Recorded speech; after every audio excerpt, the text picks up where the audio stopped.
There's a God watching you right now. No, not metaphorically, not poetically, literally. He's here, this very second, and you have no idea what he looks like. Maybe he's your best friend, the one you trust completely. Maybe he's that random stranger you passed on the subway yesterday. Maybe he's your boss, your therapist, your lover. You could spend years with him and never know, until it's too late, until you're already his. His name is Nyarlathotep, and unlike every other god in existence, he actually gives a damn about you. Think about that for a second. Cthulhu, he's sleeping in the ocean, dreaming cosmic dreams. He doesn't know you exist. He doesn't care. You could live your entire life and he'd never notice Azathoth. He's so vast, so incomprehensibly massive, that he doesn't even know he exists. He's the blind, idiot god at the center of everything, and his ignorance is actually kind of a mercy. But Nyarlathotep is paying attention. Nyarlathotep is interested. Nyarlathotep wants something from you. Your mind, your soul, your corruption. And here's what's going to haunt you. He's so damn good at getting what he wants that you might never see it coming. You could befriend him, love him, trust him completely. And by the time you realize the truth that you've been manipulated from the start, to be too late to escape. You'll have already made a deal you can't take back. You'll have already sold yourself. In this video, I'm going to show you exactly why Nyarlathotep is the most dangerous entity Lovecraft ever conceived. Bide. I'm going to break down his psychology, his methods, his multiple faces. I'm going to teach you the warning signs, the things to watch for when he's circling. Because here's the thing, he might already be trying right now. While you're watching this, he might be using these very words to get into your head. Stay until the end, and you'll learn how to spot him. Whether that'll actually help you, that's a different question entirely. Last time, we watched Randolph Carter escape from Kadath. We saw him face down a god and somehow survive. But nobody asks the real question. Why was Nyarlathotep so obsessed with Carter in the first place?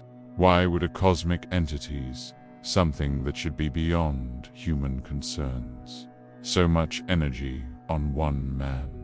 The answer reveals something far worse than any monster or cosmic horror. It reveals what Nyarlathotep actually is, and what he actually wants from us. This is part 2 of our deep dive into the gods of the Dreamland. And today, you're meeting the real villain, not just some antagonist, but the embodiment of chaos itself, of temptation, of corruption. You're meeting Nyarlathotep, and by the end of this, you'll understand why he's the god you should actually fear. He's not Cthulhu. Cthulhu is raw, cosmic indifference. An ancient thing so massive that reality can barely contain it. It sleeps in the ocean and dreams, and those dreams reshape the world. But Cthulhu doesn't care. It doesn't know you exist. It doesn't care that you suffer. That's almost comforting, right? Your insignificance is your shield. Nyarlathotep doesn't offer that comfort. He's not Azathoth either, that blind, idiot god at the center of everything. Azathoth is pure ignorance, pure unconsciousness. The outer gods dance around him constantly, keeping him asleep. Because if he ever wakes up, if he ever becomes aware of his own existence, the entire universe collapses. But Azathoth wants nothing. He pursues nothing. He just exists. Nyarlathotep, he's awake, he's intelligent, he's deliberately, consciously malevolent. And that makes him infinitely more dangerous than either of them, because Cthulhu and Azathoth are forces of nature, blind, indifferent, unstoppable.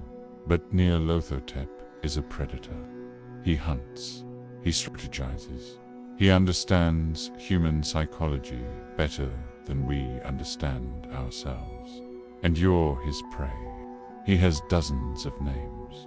Each one tells you something different about what he is.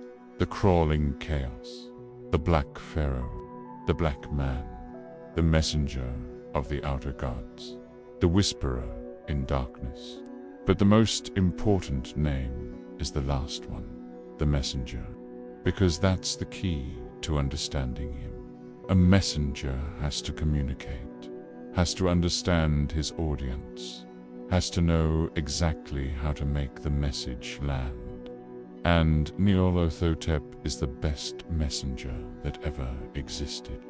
He doesn't just deliver a message, he personalizes it. He tailors it specifically to you. He finds your weakness and exploits it perfectly. He's a cosmic chameleon. He can be anyone, anything, any form that will seduce you most effectively. You never know when you're talking to him. He could be your mentor, your lover, your closest friend. And by the time you figure it out, you're already trapped. In Lovecraft's mythology, the great old ones don't interact with humans directly. They're too vast, too ancient, too removed from our reality. When they do try to communicate with us, the result is madness, death, destruction. But Nyarlathotep is different. He's the intermediary, the god who actually comes down to our level, who speaks our language, who understands how we think. And because of that, he's the only god who genuinely cares about humans. Not because he loves us, not because he wants to protect us, but because we're his work, we're his purpose, we're the reason he exists. We're interesting to him in a way nothing else is. Nyarlathotep is a dealer in illusions. He offers you exactly what you want: power, knowledge, wealth, love, meaning, everything you've ever desired. And in exchange, he wants your soul, your loyalty, your worship.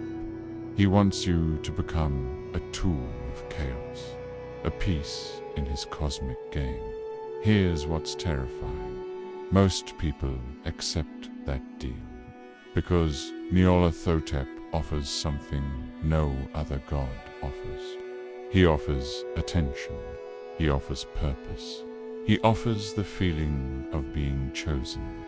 And for most of us, being chosen by a god even, an evil one, is better than being invisible to the universe.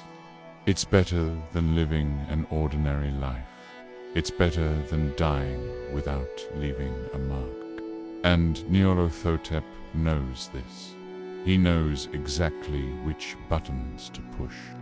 He knows that deep down, you want to believe you're special, that you're meant for something greater, and he'll use that against you. Notice the name, crawling chaos. Not explosive chaos, not destructive chaos. Crawling, because Nyarlathotep doesn't destroy civilizations overnight. He corrodes them slowly, like a parasite. He infiltrates, he corrupts the leaders, he seduces the thinkers. He transforms the values of an entire society. And by the time anyone realizes what's happened, everything has changed, from the inside out. No wars, no explosions, just slow, methodical corruption. Because Nyarlathotep understands something that most entities don't. True destruction isn't physical, it's psychological, it's ideological, it's moral. You can't fight him with weapons. You can't defeat him with force. The only way to resist is to refuse his offers, to reject the idea that you're special, to accept an ordinary life. And for most people, that's impossible, because we all want to believe we're chosen. Throughout Lovecraft's work, there are cults dedicated to Nyarlathotep, people who voluntarily serve him, who make sacrifices in his name, who try to open doors for him. And the obvious question is, why? Why worship a god who clearly wants to destroy everything? The answer is simple: power. Nyarlathotep's cultists believe he's going to win, that he's going to tear down the current order and create something new. And they want to be on the winning side. They want to feel like they're part of something important, something cosmic. Nyarlathotep lets them believe this, lets them feel special, lets them think their lives have meaning. And in return, they do his work. They corrupt others. They spread chaos. They prepare the way. And when he no longer needs them, he discards them, without mercy, without hesitation, like a toy that stopped being fun. Here's the truth Lovecraft hinted at, but never stated directly. Nyarlathotep isn't really a god in the traditional sense. He's a manifestation, an embodiment, an expression of chaos itself. He's what happens when chaos gains consciousness, when it learns to think, when it learns to speak. And that makes him infinitely more dangerous than any conventional god. Because you can negotiate with a god, you can make a deal, you can offer a sacrifice. But how do you negotiate with chaos itself? How do you bargain with entropy? How do you appease death? You can't. All you can do is survive. Try to keep your sanity. Try to refuse his temptations. And even then, the odds are stacked against you. Because Nyarlathotep has billions of years of experience manipulating humans. And you have one life, one fragile, temporary life. A life he could destroy with a thought if he wanted to. But he doesn't want to, because that would be too easy, too quick, too boring. Nyarlathotep prefers to play with you, to watch you struggle, to see you suffer. Because your suffering is what gives his existence meaning. So we're back to the original question. Why does Nyarlathotep care about you? Why would a cosmic entity, an outer god, waste even a single moment on an insignificant human? The answer, I promise, will keep you up at night. Imagine you're immortal. You've existed for billions of years. You've seen galaxies born and die, civilizations rise and fall. You've done everything, experienced everything. What's left? Boredom. Absolute, crushing, unbearable boredom. The other great old ones exist in a state of semi-consciousness, dreaming their cosmic dreams, completely indifferent to what happens around them. But Nyarlathotep is different. He's conscious, he's awake, he's intelligent. And for an entity like that, boredom is a special kind of torture. That's why he cares about us, because we're interesting, we're unpredictable, we create, we love, we fight against impossible odds. We dream. For Nyarlathotep, watching humanity is like watching a grand, tragic play. It's his entertainment. It's the only thing that makes his endless existence bearable. But he isn't content to just watch from the sidelines. He wants to participate. He wants to influence the outcome. He wants to see how far he can push someone before they finally break. It's a game, a cosmic, sadistic game, and we are the pieces, and he's winning. Nyarlathotep doesn't have a single fixed appearance. He shows up differently depending on who he's trying to seduce. In the dream quest of unknown Kadath, he appears to the dreamer Randolph Carter as the black Pharaoh, an elegant, sophisticated man. Why that specific form? Because Carter is a romantic, someone seeking beauty and transcendence. The black Pharaoh offers him exactly that, the promise of living forever in a perfect dream, never having to face reality, disappointment, or death. It's the perfect temptation for a man like Carter, and that is the true genius of Nyarlathotep. He's not just a god, he's a psychologist, a master manipulator, an artist of seduction. He knows who you are. He knows what you desperately want, and he knows exactly how to pull your strings and make you dance. Here's what makes Nyarlathotep's corruption so terrifyingly effective. It's not sudden, it's not violent, it's gradual. He doesn't force you to do anything. He offers, he suggests, he tempts, and slowly, almost imperceptibly, your values begin to shift. Your priorities change. What you once thought was wrong starts to seem reasonable. What you thought was evil starts to seem necessary.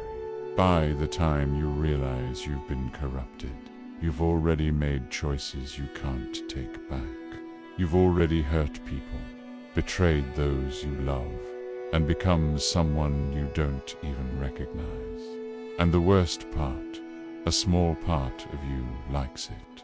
A part of you enjoys the power, the freedom from morality, the chaos. Nyarlathotep knows this. He understands that humans are capable of justifying almost anything if the reward is big enough. Let's be very clear about something. Nyarlathotep doesn't destroy you because he hates you. He destroys you because he's bored. You are entertainment. You're a puzzle to be solved, a challenge to be overcome. And when you finally break, when you finally surrender completely, he'll simply move on to the next person, because the fun for him was always in the struggle. The fun was in watching you resist and inevitably fail. Once you're completely his, once there's no more fight left in you, you become boring. And Nyarlathotep discards boring things. His cultists aren't fanatics in the traditional sense. They are people who have made a cold calculation. Serving chaos is better than living an ordinary, meaningless life. They believe Nyarlathotep is going to win. They believe he is going to reshape the world, and they want to be on the winning side. So they do his work. They corrupt others. They spread his influence. They prepare the way for his final victory. And in return, Nyarlathotep rewards them with power, with forbidden knowledge, with the feeling of being part of something cosmic and grand, until he doesn't need them anymore. Then they're discarded, used up, left with nothing but the horrifying knowledge that they were manipulated all along, that they were never special, they were just tools. Here's the fundamental truth you need to understand about Nyarlathotep. He's not evil in the way we typically think of evil. He's not trying to destroy the world out of simple malice. He's trying to corrupt it because corruption is interesting to him. Chaos is interesting to him. Watching humans struggle and fail and eventually surrender is the most fascinating show in the universe. He's not your enemy. He's something far, far worse. He's your observer, your audience, your judge. And the fact that he's paying attention to youth that you are interesting enough to warrant his attention is the most terrifying thing that can possibly happen. Because once Nyarlathotep has his eye on you, he never looks away. He's always watching, always waiting, always planning his next move. And all you can do is try to survive. Cthulhu is dangerous because he's indifferent. His dreams reshape reality without him even caring. Azathoth is dangerous because his mindless slumber maintains the fabric of existence. But Nyarlathotep is dangerous because he cares, because he's interested, because he wants you specifically. And when a god wants you, when a god is paying attention to you, you're no longer invisible, you're chosen. And being chosen by Nyarlathotep is the worst fate imaginable, because he will never stop. He will never give up. He will never let you go. He'll find your weakness. He'll exploit it. He'll corrupt you. And when you finally break, when you finally surrender completely, he'll move on to the next person. But you will remember. You'll know what you became. You'll know what you did. And you'll have to live with that for whatever remains of your eternity. If you see a man in a black suit on an empty street, don't acknowledge him. If you hear a voice whispering your name in the dark, don't answer.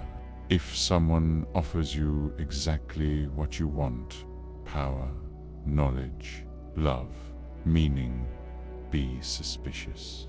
Because it might be Nyarlathotep, and once he has your attention, once he's got you interested, he never lets go. The game has already started. You just don't know it yet. If cosmic horror fascinates you, if you want to understand the true nature of Lovecraft's gods, subscribe. I'm building the most comprehensive analysis of Lovecraftian mythology that exists. Each video takes you deeper into the abyss. Leave a comment. Do you think Nyarlathotep actually cares about humans? Or is he just bored? And in the end, is there really a difference? Share this with someone who loves cosmic horror. These stories need to be told. They need to be analyzed. They need to be understood. Thank you for spending this time with me exploring the true nature of Nyarlathotep. Until the next chapter. Until the next expedition into the abyss. And remember, he's always watching.